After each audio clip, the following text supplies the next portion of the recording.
এতদিন তো আপনারা দেখেছেন তেল নেওয়ার জন্য মোটরসাইকেল সারি সারি লাইন দিয়ে রাখছে।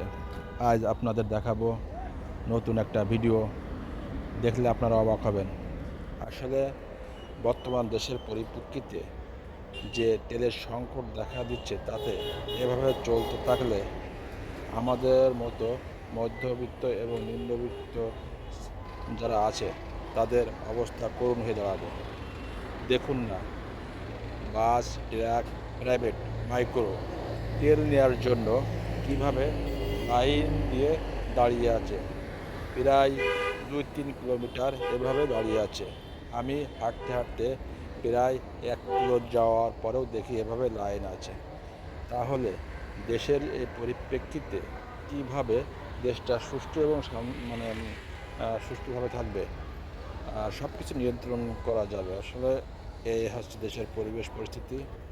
যাই হোক, তেলের সংকট কাটিয়ে সমস্ত বিশ্ব যাতে সুন্দরভাবে চলতে পারে এই কামনা করি।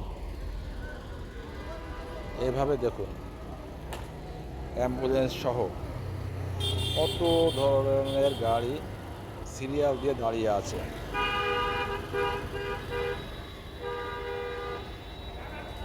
তেলের পাম্পে শুধুমাত্র অল্প অল্প তেল দিচ্ছে, কিন্তু তারপরেও এই যানবাহনগুলো যদি তেল না দেওয়া হয়, ট্রাকগুলো সঠিকভাবে সঠিক দামে যদি তেল না দেওয়া হয়, তাহলে নিত্য পণ্যর দাম আমাদের হাতের নাগালের বাইরে চলে যাবে। তাই পরিশেষে বলতে চাই, পরিবহন এবং পণ্য পরিবহন যেগুলো আছে, তাদের সঠিকভাবে এবং সঠিক দামে তেল যদি না দেয়, তাহলে আমাদের মতো নিম্নবিত্ত এবং মধ্যবিত্ত পরিবারের করুণ দশা হয়ে দাঁড়াবে।